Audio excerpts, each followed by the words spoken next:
Well, joining us now from Westminster, Jonathan Isaby, editor of the Leave-supporting website, BrexitCentral, and also The Guardian writer and author Dawn Foster, who's a Remain supporter. Thank you both very much for joining us.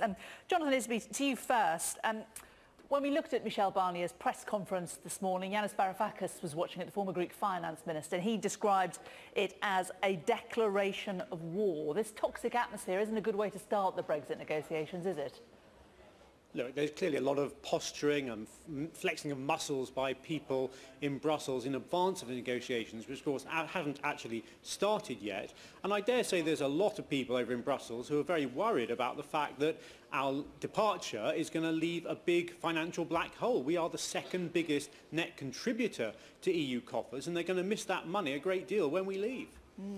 Dawn Foster, in terms of the person leading the negotiations, Theresa May, she yesterday repeated a comment that was made about her on Sky News, that she could be a bloody difficult woman. Isn't that exactly what we need in these negotiations? I think what we need in these negotiations is somebody with a very, very level head who completely understands what we're going into, and that's what we don't have at the moment. Britain don't have the upper hand here. I mean, earlier in the week we heard about how in Theresa May's dinner last week with Juncker and other kind of EU figureheads, she was described by Juncker as being on another galaxy. I think the problem is that Theresa May and David Davis and a lot of the Conservative Party believe that we can leave the EU without settling our bills, but also that we can keep a lot of the benefits of the EU without paying into them. So things like membership of Interpol, the European arrest warrant, intellectual property law, etc. And that's simply not true, which is why the figures floating around about the exit bill are so high. Jonathan, how much do you think the UK should pay? I'm not going to pluck a number out of thin air, no more than I accept the figures that are being plucked out of thin air by people in Brussels. But fundamentally, and on principle, do you think we should be paying anything? I mean, some people have argued that we should be expecting money back. The governments are entirely reasonable to say that there are obligations to which we're committed over the next 3 years or so, which we should be expected to pay for. However, at the same time, it's worth remembering that the EU has considerable assets. The Brussels think tank Bruegel said that the EU's assets amount to about 140 billion euros. And if we're going to be charged for the liabilities, then by the same account, there's a calculation as to what share of the assets we ought to be due to too. But I'm afraid Dawn really is sadly talking the country down there. She says we don't have the upper hand in the negotiations. She accepts the outrageous spin that's come from Brussels about the meeting that happened last week. We are in a very strong position, and anybody who accepts some of the nonsense that's coming out from some parts of Brussels as to the demands that are being made of us are actually harming the possibility of us getting the best possible deal, which I would hope that everyone would want to secure for this country. Dawn, how do you respond to that? I think it's very rich for Jonathan to, accuse me of talking nonsense when the Leave side told Britons that we would take home £350 million from the EU and put it into the NHS every week. Clearly that's not the case. Clearly the UK do have to settle their bills. And clearly at the moment, we're going into uncharted territory. And I really do think that Britain don't have the negotiating power that they thought they had. And I honestly believe at this moment that Theresa May, believes that by calling an election, she can force a better hand, in the Brexit negotiations, and everybody in Brussels has simply turned around and said that isn't the case at all. It won't change anything whatsoever.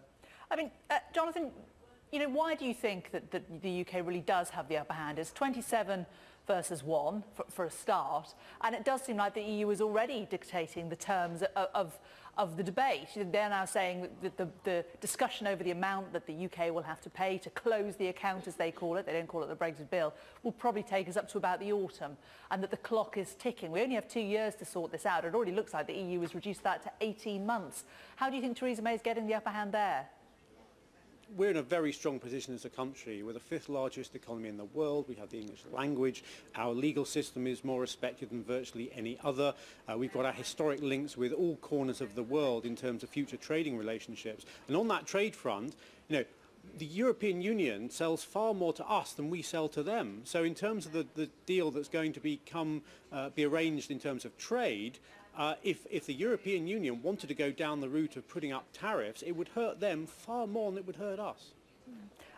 Dawn, Do you think Theresa May going to the country will strengthen her hand in Europe? Or do you think, as you were just alluding to a little earlier, that actually they don't really think it's going to make much of a difference? I think it won't make any difference whatsoever. I think Theresa May will win the election with a majority, but I don't think that will change anything in Brussels whatsoever.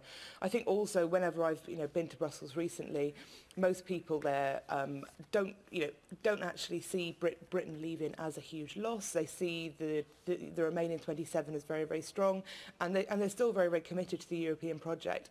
I mean, Jonathan is right that our legal system is very, very respected, but unfortunately Theresa May doesn't seem to understand that part of the reason it is because Britain has helped build EU law.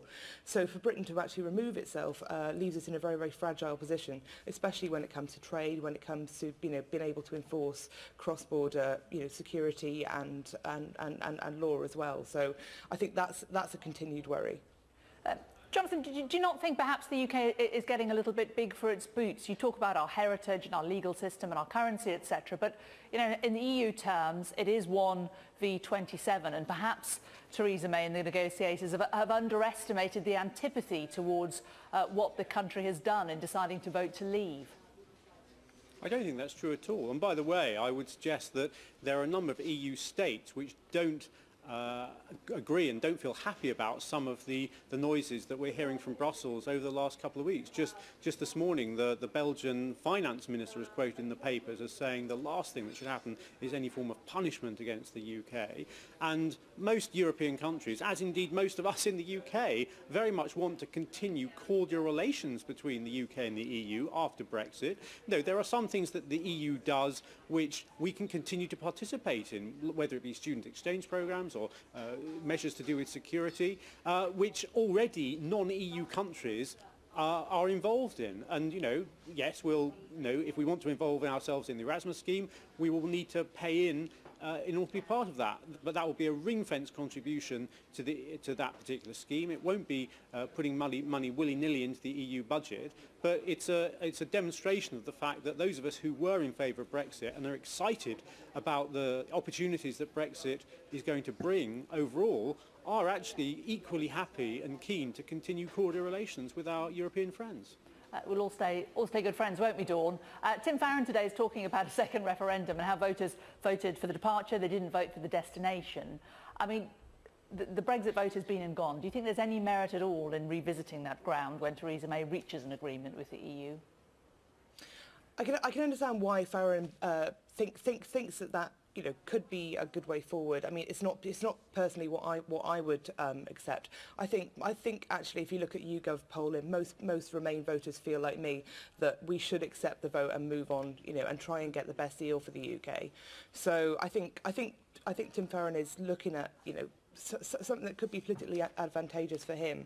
But I think the problem is if you go back to the polls, I think it's really been overstated how many people have changed their mind on Brexit. So I think you will just get the same result. And most Remain voters, like me, accept the result even though they're unhappy with it and want to try and get the best deal for the UK. Well, Jonathan Isaby nodding vigorously while you say that. At least we found something that you both agree on. Jonathan Isaby and Dawn Foster, thank you both very much for joining us.